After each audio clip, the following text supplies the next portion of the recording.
하나님 말씀 보시겠습니다. 시편 23편 3절입니다. 우리 시편 23편 3절, 우리 한 절밖에 안 되니까요, 우리 한 목소리로 다 같이 읽도록 하겠습니다. 시작. 내 영혼을 소생시키시고 자기 이름을 위하여 의의 길로 인도하시는도다. 아멘. 네, 오늘 아침에는 이 시편 23편 3절 이 한 절을 중심으로 말씀을 묵상해 보도록 하겠습니다. 우리 옆에 분과 한번 이렇게 인사하겠습니다. 하나님이 영혼을 소생시키십니다. 이 부부가 잠을 자는 모습을 보면은요, 이 부부가 결혼한 지 얼마나 오래되었는지를 대충 알 수 있다라고 말을 합니다. 물론 다 그렇지는 않겠지만 이 나이대별로 부부가 잠자는 모습이 다 다르다 그래요. 먼저 이 30대 부부는 어떻게 자느냐? 둘이 마주보고 잔다고 합니다. 40대 부부는 어떻게 자느냐? 둘 다 천장을 보고 잔다고 그래요. 그럼 50대 부부는 어떻게 잘까요? 50대 부부는 등을 돌리고 자고요. 60대 부부는요, 60대는 각방을 쓴다고 합니다. 자, 그럼 70대는 어떻게 잘까요? 70대는 다른 사람이 어디서 자는지 모른다 그래요. 물론 이게 꼭 나이와 상관 있는 그런 이야기는 아닐 겁니다. 그럼에도 불구하고 왠지 우리를 슬프게 하는 그런 이야기인 것 같습니다. 사랑은 변치 않는 줄 알았는데 시간이 지나면서 감정도 변하고 태도도 변하고 사람도 변하더라라는 거예요. 자, 그렇습니다. 우리 사람은요, 인간은 늘 변하게 되어 있습니다. 그래서 부부의 관계에서도 이런 변화가 있고요, 또 침체기 혹은 권태기라는 것이 찾아올 때도 있습니다. 자, 그런데 우리의 이 영적인 삶에도 이와 비슷한 경험을 하게 되어 있어요. 변화도 있고 침체기도 있고 또 우리의 믿음이 약해질 때도 있다라는 겁니다. 자, 여러분이 처음 예수를 믿고 지금까지 살아온 그 삶의 과정을, 믿음과 그 영적인 상태를 하나의 그래프로 그려본다면 어떤 모양이 나오겠습니까? 첫 번째는 아마 이런 모양일 수 있을 것 같아요. 아래에서 위로 이렇게 쭉 성장하는, 처음 예수를 믿고 지금까지 계속 이렇게 위를 향해서 올라가는 그런 모습. 거의 이러기는 쉽지는 않지만 이런 경우도 있을 수 있습니다. 자, 그런데 두 번째는요, 이 대부분의 경우가 아마 이럴 텐데, 이런 굴곡이 있는, 오르락 내리락 하는 이런 모양을 그리게 될 수도 있을 겁니다. 그래서 신앙생활을 하다 보면 내 믿음이 성장할 때도 있고 또 내 믿음이 이렇게 아래로 내려갈 때도 있다라는 거죠. 자, 세 번째 경우는 가장 안 좋은 경우인데요. 처음에는 이렇게 정점을 찍었다가 자꾸 바닥으로, 아래로만 내려가는, 자꾸 침체를 겪고 있는 그런 그림이 우리의 영적 상태를 나타낼 수도 있습니다. 자, 그렇습니다. 우리가 교회를 다니다 보면은요, 영적으로 침체되는 경우가 있습니다. 신앙생활을 하면 할수록 신앙이 더 좋아져야 되는데 더 나빠지는 듯한 그런 인상을 받을 때가 있다는 거예요. 또 직분을 받고 뭔가 이것저것 많은 일들을 합니다. 그런데 그 일들 또한 내 어깨에 무거운 짐이 되어서 내 영혼을 누르는 듯한 그런 때를 경험할 때도 있다는 겁니다. 기쁨도 없고 감격도 없고 그냥 힘들기만 합니다. 다 그만두고 그냥 사라져버리고 싶은 그런 때가 있다는 거예요. 말씀을 들어도 답답한 마음이 가시지 않습니다. 예배는 점점 지루해지고 무료해지고 세상살이는 또 얼마나 힘드는지요. 속썩이는 그런 사람들은 왜 이리 많은지요. 영적으로 육적으로 점점 병들어가는 그런 모습이 우리에게 있을 수 있다는 거예요. 이 영적인 거장이었던 다윗도요, 극심한 영적 침체를 경험했었습니다. 시편 13편을 보면 다윗이 이 처절한 부르짐을 하고 있는데, 이 시편의 배경을 우리가 정확히는 알 수 없지만 그 이루 말할 수 없는 고통과 아픔이 다윗에게 있었다라는 것을 우리가 알 수 있습니다. 그 내용은 이렇습니다. 1절과 2절에 보면, 여호와여 어느 때까지니까 나를 영원히 잊으시나이까? 주의 얼굴을 나에게서 어느 때까지 숨기시겠나이까? 나의 영혼이 번민하고 종일토록 마음에 근심하기를 어느 때까지 하오며 내 원수가 나를 치며 자랑하기를 어느 때까지 하리이까? 자, 다윗은 참 많은 시편을 기록했습니다. 때로는 감사와 감격으로 하나님을 찬양하는 시를 쓰기도 했지만 한편으로는 절망과 아픔의 눈물을 가지고 쓴 그런 시도 있다라는 겁니다. 자, 무엇보다도 다윗을 힘들게 했던 것은요, 이 영적인 침체였어요.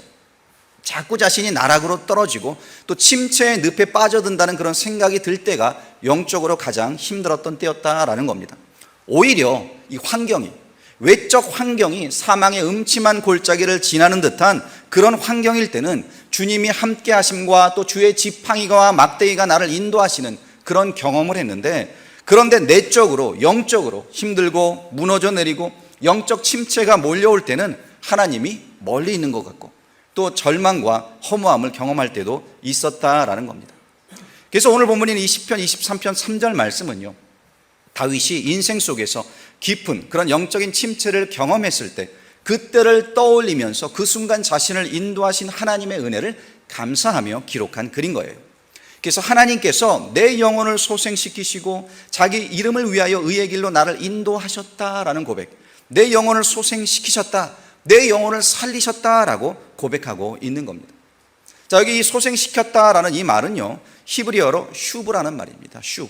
이 말이 가지고 있는 의미는 되돌려 놓는다, 회복시킨다, 다시 살린다, 그런 의미를 가지고 있습니다. 자, 그런데요, 무언가를 되돌려 놓고 회복시키고 다시 살린다라는 말을 하려면 이 무언가가 잘못되어 있는 그런 상태에 있어야 하는 겁니다. 그렇죠? 뭐 병들어 있거나 망가졌거나 부서졌거나 그런 상태에 있는 것을 되돌려 놓고 회복시키고 다시 살리는 겁니다. 그러니까 무슨 말입니까? 여기서 내 영혼을 소생시킨다라고 다윗이 고백했을 때 다윗의 영혼의 상태가 지금 어떤 상태인가 하면은요, 병들어 있습니다. 무너져 있습니다. 그 영혼이 침체되어 있고 슬럼프에 빠져 있었다라는 겁니다. 그 사실을 지금 우리에게 말해주고 있는 거예요. 그래서 내 영혼을 소생시켰다라는 이 말은요, 하나님께서 다윗을 그 영적 침체에서 건져주셨다, 또 영적으로 다시 그를 살려주셨다라는 그런 의미로 우리가 해석할 수 있는 겁니다.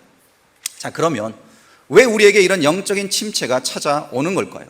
왜 영적으로 힘들어지고 무너지는 듯한 그런 경험을 하게 되는 겁니까? 이 필립 켈러라는 사람이 쓴 목자가 본 시편 23편 양과 목자라는 책이 있습니다. 자, 이 책에 보면 양들의 특성을 여러 가지로 나열하고 있는데요, 그 중에 하나가 무엇이냐면 양들은 잘 넘어진다라는 거예요. 자, 그런데 이 양들 중에서도 가장 잘 넘어지는 양은 어떤 양이냐면 바로 살찐 양이라는 겁니다. 살찐 양. 이 살찐 양이 쉽게 더 넘어진다라는 거죠. 그래서 쉽게 맹수의 밥이 되기도 하고 이 넘어져 바둥되다가 일어나지 못해서 목숨을 잃기까지 한다라고 말합니다. 이 책에 보면은요, 양이 넘어져서 계속 바둥거리면 이 위에 가스가 가득 차게 되고요, 혈액순환이 되질 않아서 불과 한 서너 시간이면 양이 죽을 수도 있다라고 설명을 해요. 그리고 또 양들이 잘 넘어지는 이유를 보면 물론 뭐 살이 많이 쪄서 그러기도 하지만 대부분 이 털이 너무 길게 자라서, 그래서 그 털에 진흙이 묻게 되고 또 양들의 배설물도 심지어 그 털에 묻고 이런저런 것들이 엉겨 붙게 되니까 그런 상황에서 양들이 쉽게 넘어진다라는 겁니다. 이 양이 넘어지면 목자는 달려갑니다. 그래서 양을 구하기 위해 양을 일으켜 세워줍니다. 그리고 또 목자가 하는 일이 무엇인가 하면요, 바로 그 양들의 털을 깎아주는 일입니다. 그러니까 양들은 이 털 깎는 것을 싫어하죠. 목자가 양의 털을 깎으려고 붙잡고 가위나 칼을 갖다 대면 그들은 싫어합니다. 거부합니다. 그러나 이 털을 깎지 않으면 자주 넘어지게 된다는 거예요. 스스로 일어날 수도 없고 오히려 맹수들의 공격의 대상이 됩니다. 근데 양들은 이런 사실을 모른다는 겁니다. 털을 깎는 것이 자신이 살 수 있는 길이고 목자가 나를 사랑하기 때문에 그러는데도 양들은 그 사실을 모른 채 계속해서 반항을 한다라는 거예요. 자, 이러한 양들의 모습에서 우리는 우리의 모습을 보게 됩니다. 또 양을 사랑하는 그 목자의 모습에서 우리는 하나님의 모습을 발견할 수 있습니다. 자, 그러면 이 영적인 침체가 우리에게 오는 그 원인은 무엇일까요? 첫 번째로 우리의 무지 때문입니다. 우리의 무지 때문에, 양들의 무지 때문에. 양들이 넘어지는 것은요, 이 무지로부터 오는 겁니다. 자, 양들은 많은 것을 알지 못합니다. 털이 길어지고 비대해지면 쉽게 쓰러진다는 것을 알지 못합니다.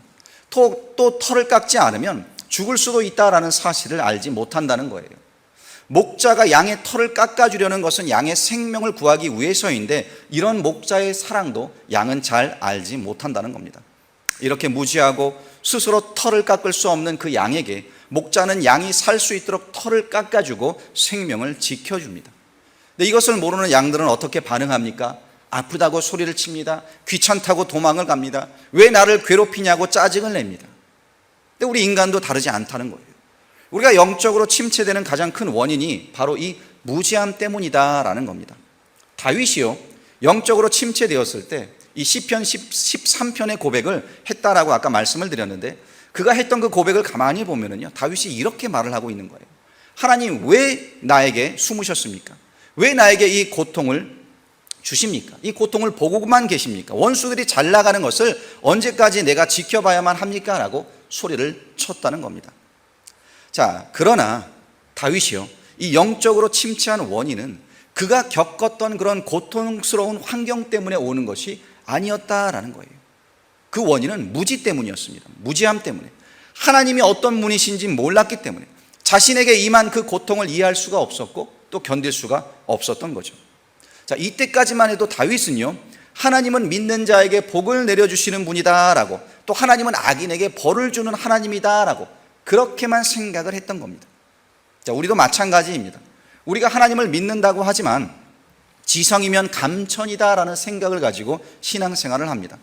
그래서 열심히 기도하고 예배 잘 나오고 봉사 잘하면 복 받는다라는 그런 막연한 생각을 가지고 하나님 앞에 나온다는 거예요. 하나님은 열심히 노력하는 자에게, 열심히 기도하는 자에게 복 주시는 그런 하나님이다라는 생각을 우리가 한다는 거예요. 자, 그런데 문제는요, 그렇게 내가 열심히 노력을 했는데도 나에게 고통이 찾아온다는 거죠. 그러면 우리는 어떻게 합니까? 이렇게 말을 합니다. 하나님, 어떻게 이럴 수 있습니까? 내가 하나님을 잘 섬기려고 얼마나 열심을 내었는데 어쩌면 나에게 이러실 수 있습니까? 만약에 그냥 겪고 있는 그 상황만을 보고 우리가 하나님을 평가한다면요, 우리는 하나님을 잘못 알고 있는 겁니다. 하나님에 대해 무지한 겁니다. 여러분, 세상에서 형통하고 안락한 생활을 하는 것만이 하나님의 축복이라면 그렇지 못한 사람들은 다 무엇입니까? 하나님의 저주를 받은 겁니까? 그렇지 않다는 거예요. 하나님은요, 결코 우리의 생각대로 우리를 인도하시는 분이 아니십니다. 내가 원하는 대로 베푸시는 분이 아니라는 거예요. 그러나 우리가 잊지 말아야 될 사실이 있습니다. 그것은 바로 목자가 양에게 하는 그 모든 일들은 다 양을 사랑해서 하는 일이다라는 거예요. 털이 많은 양에게 칼을 들이대는 것, 털이 많으면 쉽게 쓰러지기 때문에, 또 죽을 수 있기 때문에 칼을 들이댄다라는 거죠. 그렇습니다. 하나님은요, 우리에게 아픔을 주실 때가 있습니다. 그때 우리는 아프다고 소리칩니다. 왜 나에게 이런 고통을 주냐고 원망합니다. 그러나 그때 하나님의 마음은 나를 살리기 위한 마음이다라는 사실을 여러분들 기억하시기 바랍니다. 우리는 무지합니다. 그래서 하나님의 그 마음을 잘 몰라요. 하나님의 뜻을 잘 모릅니다.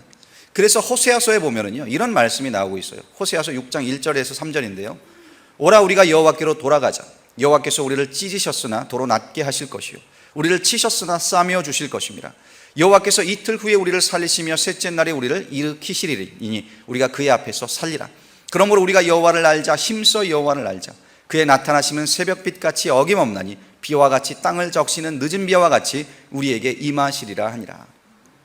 하나님에게서 멀어져 세상으로 우상의 뒤를 따라간 그 이스라엘 백성들을 하나님께서는 아프게 하셨어요. 왜 아프게 하셨습니까? 돌아오라고, 하나님의 품으로, 하나님의 사랑 안으로 돌아오라고, 그 하나님에 대해서 이렇게 고백하고 있는 겁니다. 여호와께서 우리를 찢으셨으나 도로 낫게 하신다. 우리를 치셨으나 다시 싸매어 주신다. 그 여호와가 우리를 살리시고 우리를 일으키신다. 그러므로 우리가 여호와를 알자. 힘써 여호와를 알자. 무지하지 말자라는 거죠. 하나님은 이런 분이시다라는 겁니다. 그 하나님을 알아야 한다고, 무지하게 고통만 보고 하나님을 판단하지 말라고 지금 말씀하고 있는 거예요. 자, 그럼 여러분은 하나님을 얼마나 아십니까? 우리는요, 여호와를 알아야 합니다. 이 무지에서 벗어나야 된다는 거예요. 근데 우리는 이 세상에 살아가는 일에 대해서는 너무나 잘 압니다. 그렇죠. 정치가 어떻게 돌아가고, 돈을 벌려면 어떻게 하고, 또 사람을 쓸 때는 어떻게 해야 되고, 이 세상 일에 대해서는 너무나 잘 아는데 정작 하나님에 대해서는 잘 모르고 신앙생활할 때가 너무나 많다라는 거예요. 그래서 이 많은 분들의 간증을 들어보면은요, 하나님은 당신이 사랑하는 자들에게 이 아픔을 허락하는 분이다라는 것을 우리가 알게 됩니다. 그래서 어떤 분들은 질병으로 말미암아 하나님께 나오신 분들도 계시고요, 어떤 분은 가족이나 자녀들의 고통 때문에 하나님께 나오신 분들도 계십니다. 심지어 어떤 분은 사업이 망해서, 실직해서 등등 그 인생의 아픔을 통해 주님께 더 가까이 나오게 되었다라는 간증을 우리가 듣게 됩니다. 그렇습니다. 하나님은요, 우리를 찢으셨으나 도로 낫게 하실 겁니다.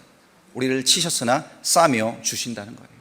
그것이 하나님의 사랑이다라는 겁니다. 그러니까 문제만 보고 하나님을 판단하는 것이 아니라 그 문제 뒤에 일하시는 하나님을 우리가 볼 수 있어야 한다는 겁니다. 자, 두 번째로 영적 침체가 오는 원인은요, 우리의 풍요함 때문입니다. 풍요함. 자, 자, 앞에서 본 대로 이 배불리 먹고 살이 찌고 털이 많은 양들은 쉽게 넘어집니다. 넘어지고는 다시 일어나지를 못해요. 인생도 마찬가지인 것 같습니다. 물질의 풍요를 누리고 부족한 줄 모르고 또 안락한 삶을 사는 그런 사람일수록 이 죄악에 넘어질 가능성이 훨씬 더 많다라는 거예요. 문제는 넘어지게 될 경우 스스로 일어날 힘이 없다는 겁니다. 그리고는 하나님으로부터 점점 더 멀어져가는 그런 모습을 우리가 보게 됩니다. 이사야는요, 이사야서 2장 7절 8절에 보면 이렇게 말씀하고 있어요. 그 땅에는 은금이 가득하고 보화가 무한하며 그 땅에는 마필이 가득하고 병거가 무수하며 그 땅에는 우상도 가득하므로 그들이 자기 손으로 짓고 자기 손가락으로 만든 것을 경배하여. 저는 이 말씀을 보면서요, 오늘날 이 세상의 모습이 이렇지 않나라는 생각이 들었어요. 놀라운 것은요, 이 풍요와 우상 숭배가 함께 있더라는 겁니다. 풍요함 가운데 우상 숭배가 같이 있다라는 거예요.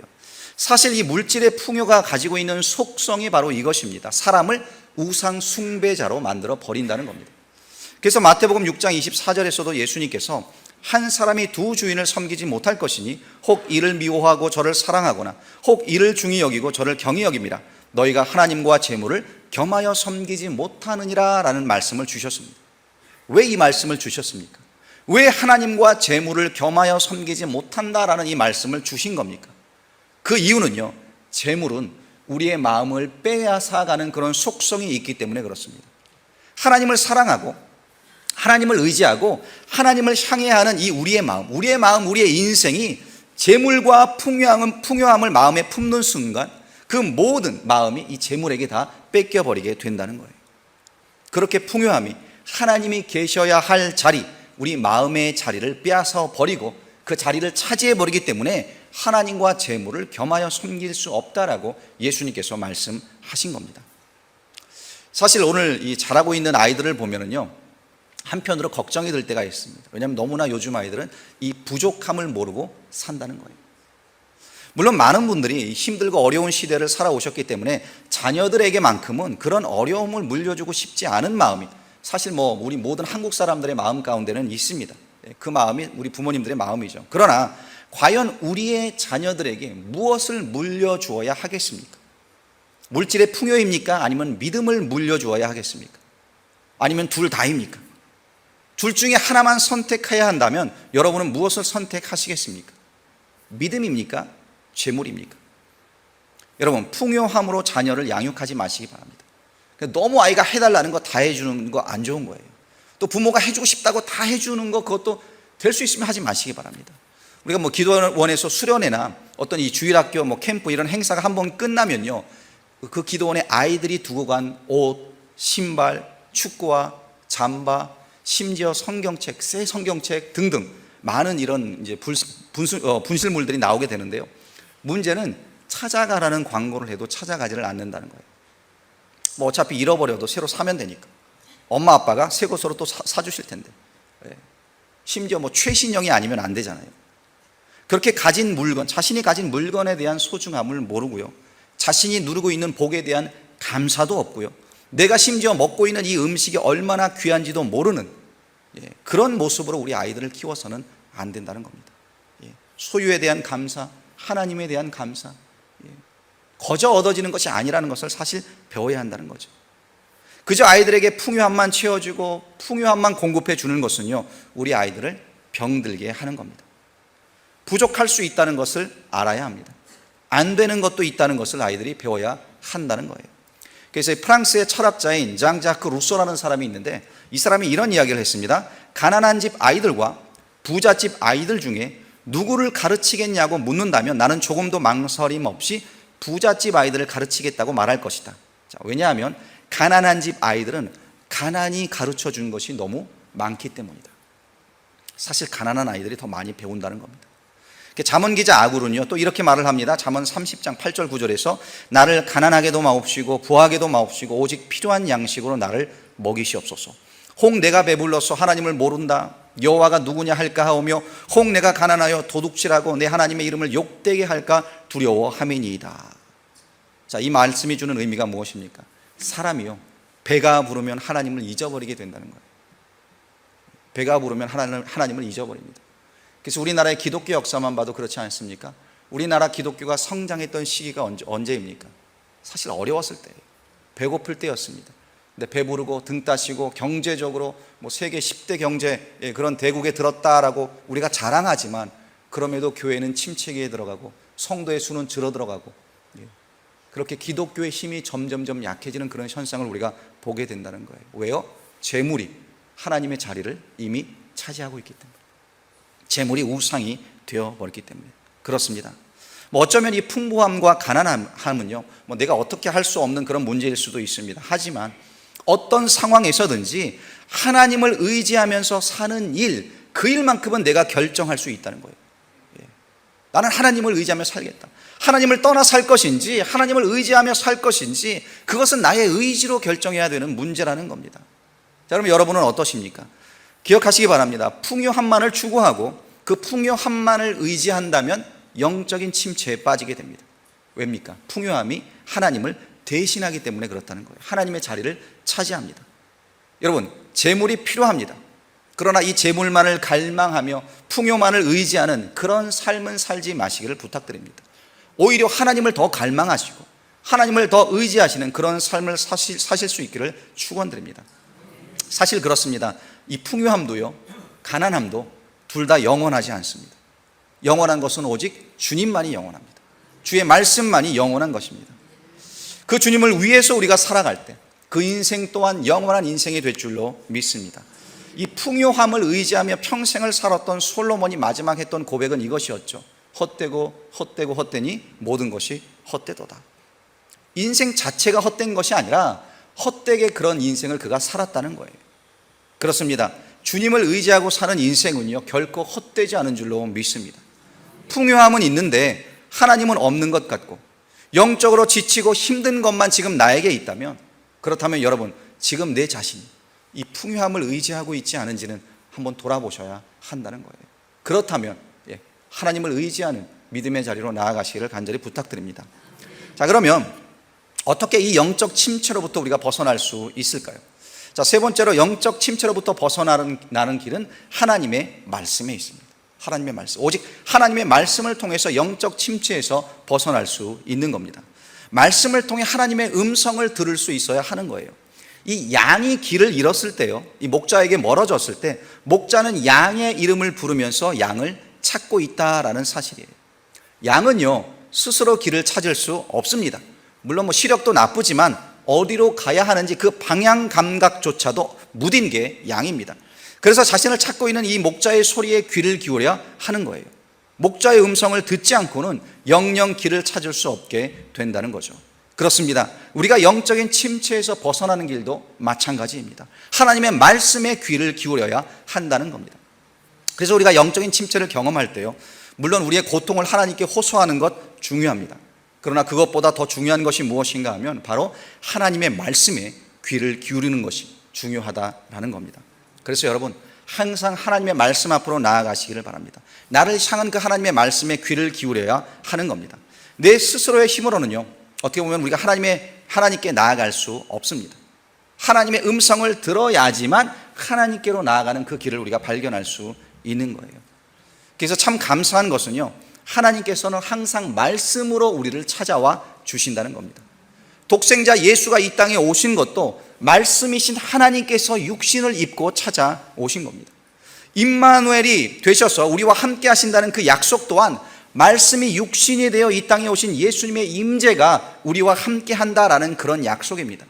그래서 여러분, 하나님의 말씀을 읽으실 때, 또 말씀이 선포될 때 그냥 내 귀에 들리는 하나의 소리로만 이해하지 마시고 나와 함께 하시는 그 하나님의 음성, 목자의 음성으로 들으실 수 있기를 간절히 축원드립니다. 사도행전 2장에 보면은요, 성령 충만을 받은 베드로가 일어나서 유대인들을 향해 설교하는 그런 장면이 나와요. 그가 했던 설교의 핵심이 무엇이었냐 하면은요, 너희가 예수 그리스도를 십자가에 못 박았다라는 거였습니다. 자, 이 말을 들은 유대인들의 반응은 무엇이었습니까? 사도행전 2장 37절에 보면 그들이 이 말을 듣고 마음에 찔려 베드로와 다른 사도들에게 물어 이르되 형제들아 우리가 어찌할꼬 하거늘. 마음이 찔렸다라는 거예요. 말씀을 듣고 마음이 찔렸습니다. 그리고 나서 그들이 한 것이 무엇입니까? 회개하고 예수를 믿고 세례를 받았습니다. 여러분, 하나님의 말씀을 들으실 때 마음에 찔림이 있으십니까? 히브리서 기자는 말합니다. 히브리서 4장 12절인데요. 하나님의 말씀은 살아있고 활력이 있어 좌우의 날선 어떤 검보다도 예리하여 혼과 영과 및 관절과 골수를 찔러 쪼개기까지 하며 또 마음의 생각과 뜻을 판단하니. 그렇습니다. 하나님의 말씀은요, 우리의 영혼을 수술하는 칼과 같아요. 날쌘 칼과 같습니다. 그래서 그 말씀으로 내가 치료를 받고 그 말씀을 통해서 내가 영적인 침체에서 벗어나 건강해질 수 있다는 거예요. 그렇기 때문에 말씀을 읽다가 또 말씀을 듣다가 내 마음에 찔림이 오고 하나님이 내 인생에 개입하시길 원하시고 나에게 변화를 요구하신다라는 그 사실이 깨달아진다면 여러분, 그것은 하나님의 은혜입니다. 문제는요, 말씀을 읽어도 들어도 아무런 느낌이 없는 게 문제인 거예요. 아무런 찔림이 없는 것이 문제입니다.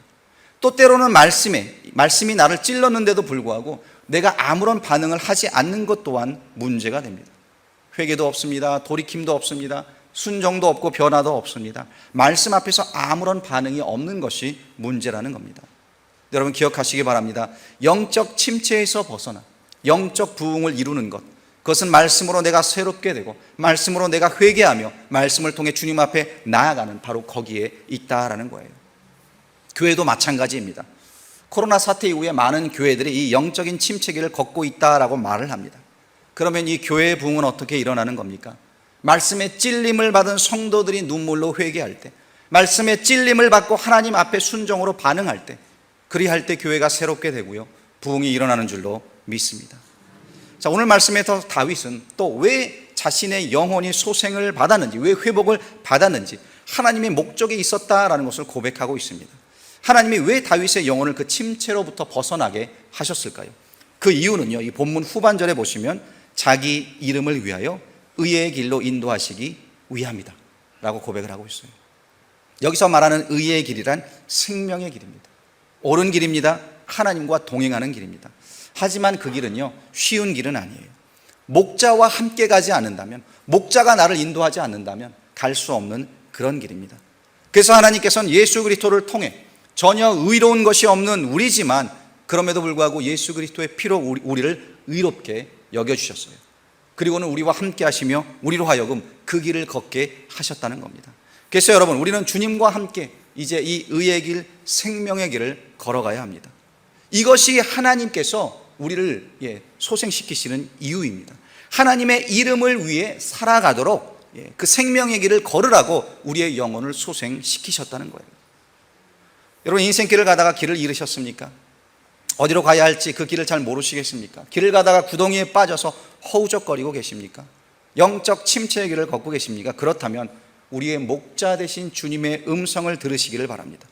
우리와 함께 하시는 그분의 손을 잡으시고 그분과 함께 걸으시기를 부탁드립니다. 그래야 할 때 우리의 영혼이 소생을 받고요, 침체된 우리의 영혼이 살림을 받는 그런 경험을 하게 됩니다. 오직 주님만이, 목자 되신 주님만이 우리의 영혼을 살리실 수 있습니다. 소생시키실 수 있다라는 겁니다.